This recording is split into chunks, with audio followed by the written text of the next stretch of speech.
Hello crafty people, it's Sharon here, and today I'm going to bring you a short video to add to my character colouring series. And today, just for a bit of fun, I thought I'd use these fabulous Stone Age characters which come from Funky Fossil.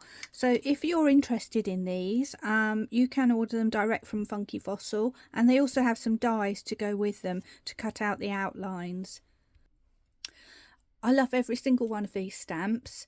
But I've chosen two to make a card, and I'm actually going to colour this guy in a video today. So if you want to see how to colour him in alcohol pens, please keep watching and you'll see how we do it.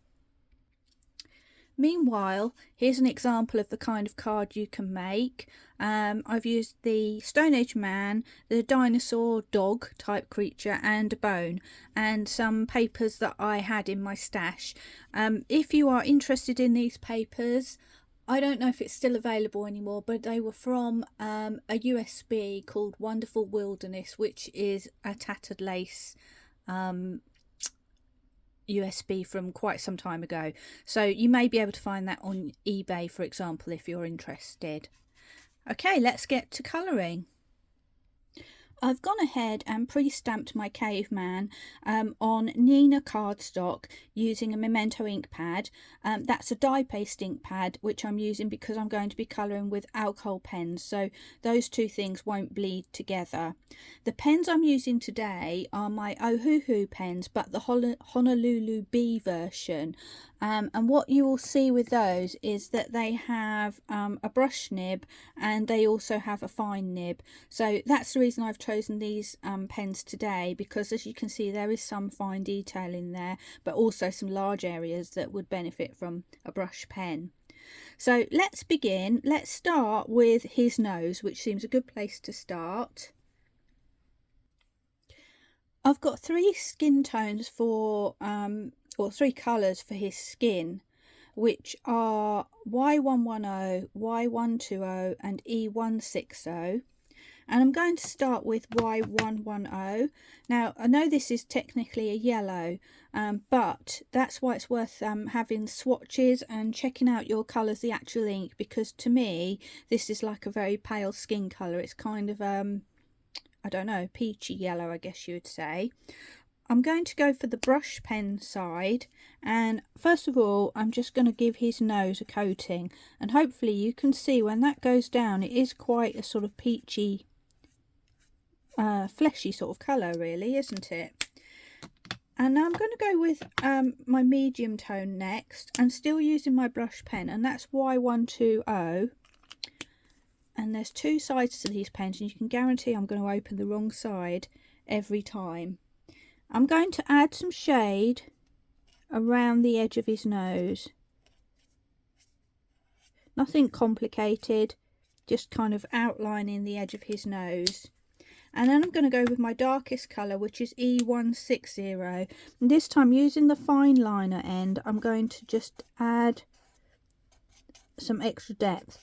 Now that's not really showing too much at the moment, so I may leave it a while to dry and then I can add some more definition. But what you can get is the idea that there's a darker area and a lighter area in there. But I want you to have a bit of a rosy nose as well. So I've picked another colour, which is E090, which is actually called Eggshell White, but it has a pinky tone to it. So I'm just adding a bit of that on the end of his nose, just to give him a little bit of a blush on his nose. And then I'm going to go with my lightest colour and just blend that edge away. And we'll leave that alone while we move on to the next area. So looking at him, I mean there's a massive expanse here, but we can get his fingers done. There we are. And then what I'm going to do is do his eyelids, and then concentrate on the top half of his face initially. So I'm just going to fill that all in and kind of make an imaginary line just here. There we go. And in actual fact I think I'm going to go for it and do the whole area, because these colours do blend quite well that I've chosen, so I haven't got to worry too much about whether, you know, the ink's going to dry too much. I can actually reapply it if I want to. And this is where that brush pen's coming in really handy, because this would take quite some time if I was using a fine nib. It's doable, but it just takes a little bit longer. So for me, this is working quite well. There we go. So he's now got a coat of colour all over him. I'm now going to go to my medium colour, and I'm going to add some low lights or some shadow. Now if I look at him, I think, well, his top lip juts out over the bottom of his jaw, so there's definitely going to be a bit of shadow under there. I want the light as if it's shining on his face, but his face does curve around and his nose will cast a shadow, so there's a little bit there. And the back of his head, all the way down his back, is going to be more in shadow, so I'm adding quite a lot there. And also to his arm and one side of each of his fingers. Where his arm rests, there'll also be some shadow against his belly, so let's put a little bit in there. And again, you don't have to be too precise, you just do what makes you happy. And I think his belly's going to curve around, and he's going to have a shadow where his prehistoric clothing is. So there you can see we put some basic shadowing in, and I'm just going to give him a little bit of shadow on his eyelids as well. There we go. I'm not going to blend that just yet. I'm going to leave it for a second. I will come back to it, but I'm going to go with my darkest colour now, which is E160, and I'm just going to add to that shade, not going quite as far.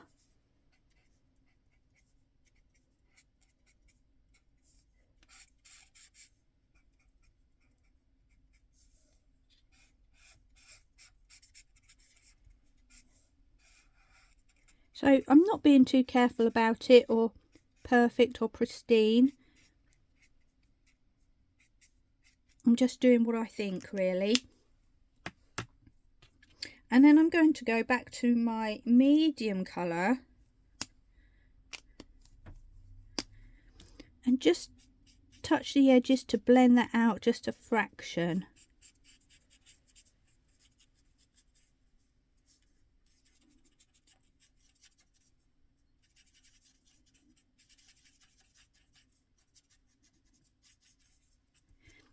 And then finally I'm going to come back to my palest colour and blend from the medium to the light. And I'm going to try and leave some of the light area, like you can see here, with just one layer, which will give another layer of light, almost as if we've used 4 colours. And this here has come a bit square in the middle, so I'm just trying to round that off a little bit. There we go. And we'll just leave that and let that blend for a little while. Meanwhile, I'm going to go back to my darkest colour and just add a little bit of extra depth on the nose here, with just some sort of low lights, really, just a few lines here and there. And I might just add a few more around here. Possibly I could even go with a darker colour if I wanted to, just to add some more definition. And I'm just maybe just thinking about that for a moment. So let's just pause a second while I just get my swatch card. And here we have the swatch card. So at the moment my darkest shade is E160 and it's not providing quite enough contrast. So I'm thinking E220 looks a little bit darker again, but not too dark. So I'm going to try that out. So here goes E220. I'm going to use the fine nib and I'm just going to add a little bit extra. and hopefully you can see that that's just providing a little bit of extra depth on him that we didn't have before. And I can quickly soften that with my dark, what was previously my darkest pen, but it's definitely given us a little bit of extra depth there, so I think it's worth it.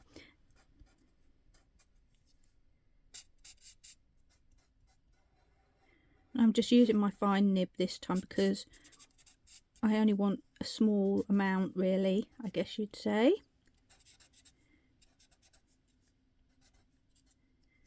Oh, and I forgot his little fingers here as well. There we go.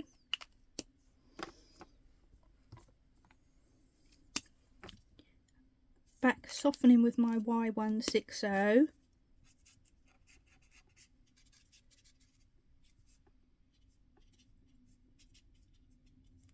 And I'm being quite sketchy about it because these are, you know, fun, playful stamps at the end of the day, so we don't need to get too into the detail. There we go. Now I'm just going to give his eyeballs something because they're flat white at the moment, and actually I've gone over the line a little bit, but I'm not worrying too much about that. I'm going to just put in a little bit of grey just because it gives a little bit of dimension on his eyes, and I can do the same on his teeth as well if I want to. And then that will lead me nicely on to doing his hair. But before I do that, I forgot to add a little bit of blush on his face. So I'm going to take my E090, and roughly where these dots are, I'm just going to add a little bit of pinkiness. And then just fade it out with my palest colour.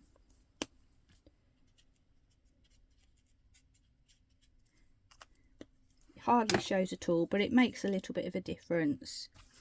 Now we're going to go on to his hair, and I decided that I would do his hair in shades of grey. So I have got the CG020, which is a very pale grey, and I'm going to just, I mean, this is the tiniest amount of hair, so I'm just going to colour his hair and his eyebrows in. And then I'm just going to give them some low lights. So I'm going to go to a slightly darker grey, which is CG1104. I'm just going to touch in the side of his eyebrows. And then I'm going to flick around, moving the paper so that it suits me, just to add a few little flicks to his hair. And then finally I'm going to go with a much darker grey, which is CG1108. And just add the tiniest amount just at the base of his hair, just to give that impression of his hair. So that is really easy to do. Now I'm just briefly going to move on to the club that he's holding, and because I want to do a wood effect on here, and in order to do that I need to get a base coat down of my colour and let it dry out completely, so that when I add my woody effects they won't all blend and go fuzzy. So to do that I'm going to use my lightest colour that I've selected for the wood, and I've gone with a different group of browns, and this one is E240. And I'm going to use my brush pen and give that a good coating all over.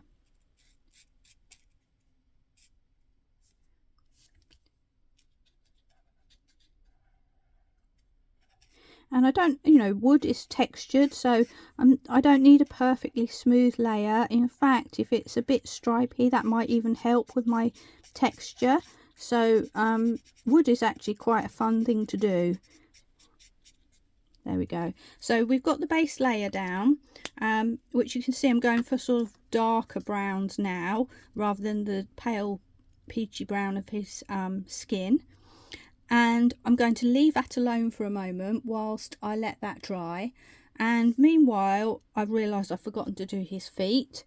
So I'm going to very quickly do those. And I'm using my fine pen for that because, you know, he's got skinny little legs and toes. So I'm just going to go with the fine liner. And so that was the lightest colour. I might just skip straight to my darkest colour that I chose, E220, and just really get some shadow in there, because his feet are underneath his round body. And I'll use my Y120 just to provide a little bridge between those two colours. Now, there's not much to explain with this. I've just coloured them and then drawn some dark lines where I think the shadow is, and that's really as simple as it gets with those. And now we're going to go on to his costume. I don't know what you call that. I kind of want to say a toga, but I know that's not right, but you get my drift. And for those, I'm going to use some shades of orange initially. And my reasoning behind that is because they always seem to wear orange and brown spotty clothing, don't they? But it also goes with the paper that I chose for my card, so that was quite handy. And again, I've got 3 shades basically to use, which I'm just pulling in here. So I've got Y4, YR170 and Y10, and I'm going to bring a darker shade in just to add some extra shade if I need it. But first of all, we're going to start with the lighter colour, which is Y4, and this time I am going to go with the fine nib, because I'm going to try and colour around all of these animal spots. But do you know what, it doesn't really matter if I go over them, because obviously I'm going to be putting a dark brown colour in those spots, so it's all going to get coloured over anyway. So it's really up to you. You could actually just go over the whole lot. And as long as your ink is dry when you do the brown spots, as long as the orange is dry, it won't really bleed out. So it's worth, you know, it's whatever makes you happy. If you don't have a fine nib pen, you can do this with your brush pens and just not worry about those spots. But there we have our first layer. And then I think I'm going to go to my darkest colour, which is Y10, and I'm going to, again, using my fine nib, sorry, I'm going to lay down the darkest areas, which are where his body curves around, where the top of his costume is, around his hand and fingers, and I think it's going to be much darker at the back as well. And as you can see, I have started to go over some of those dots, so it really isn't too much of a problem. And I've got a medium colour, which is YR170, and I'm just going to bring that in from the bottom and from the sides, just to blend out and just leave a small pale area as a highlight in the middle.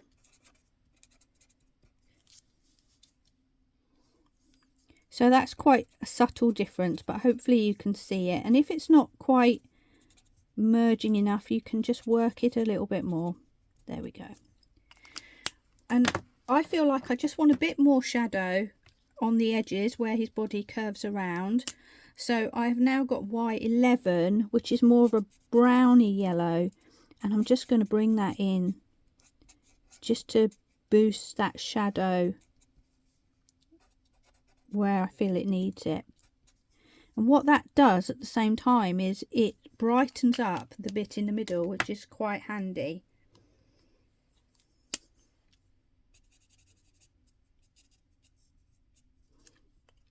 There we go. And now we're ready to move on to the spots, which are very quick and easy to colour because they're only tiny. And for those I'm using 2 colours, Y120 and Y12. Sorry, not Y120, Y210. There we go.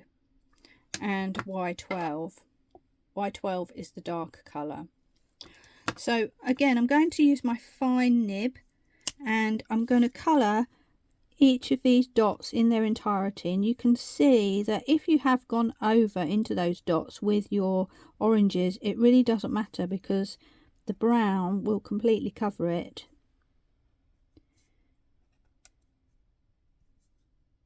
So I'm just carefully filling in each of those dots.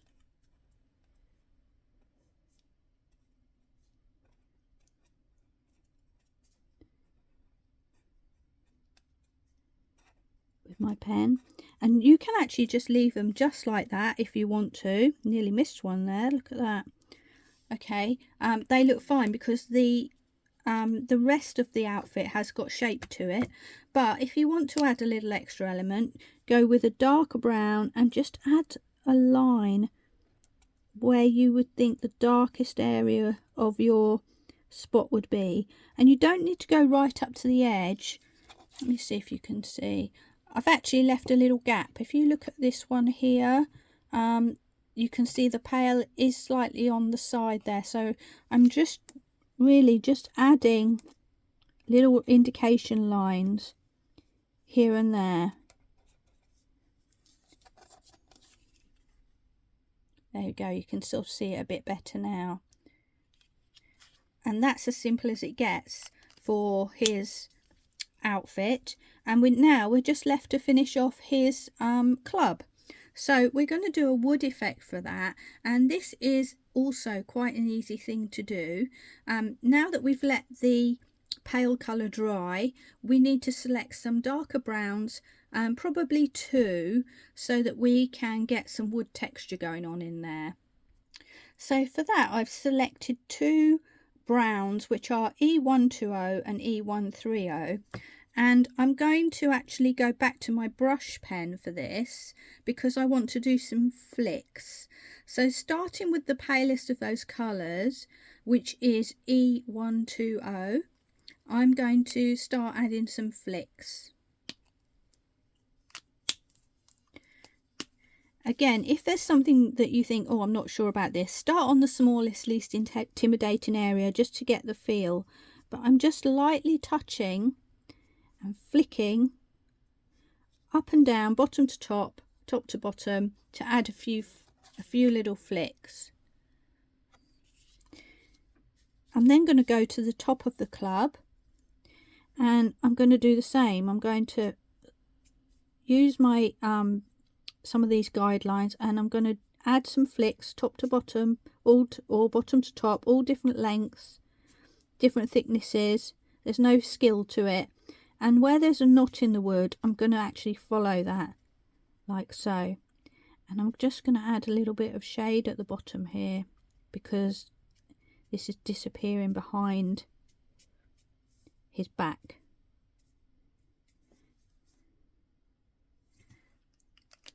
Okay, so you can begin to see the effect of some wood grain going on there. And now I'm going to go in with my darkest colour, which is E130, and I'm going to do the same thing but not quite flick so far. And even though it's the darkest colour, I still want to have colour coming from the top and the bottom. I want to include it in my knotted area.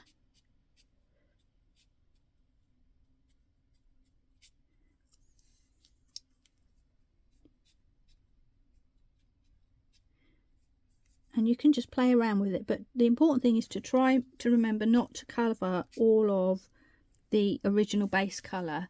We want to have, you know, texture and different grains of colour in there. And that's the bottom one. Now, just to make sure I have some sort of shade in there, the final thing I'm going to do is add a warm grey colour.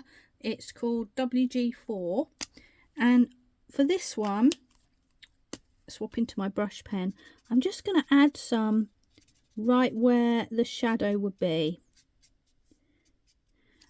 And it's quite subtle, but it just makes that little bit of difference, showing that that is actually behind him.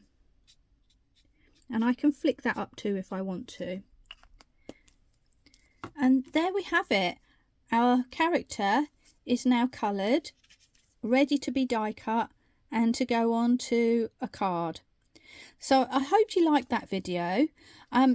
This is the first of 2 parts of a video, because what I'm going to do is come back with another video and colour in his little playmate, the sort of doggy dinosaur. So if you want to see that, watch out for my next video. Meanwhile, thank you for watching me. I hope you enjoyed this, and if you like what you see, I would love if you'd subscribe and maybe tell your crafty friends, and I hope to see you soon. Bye for now.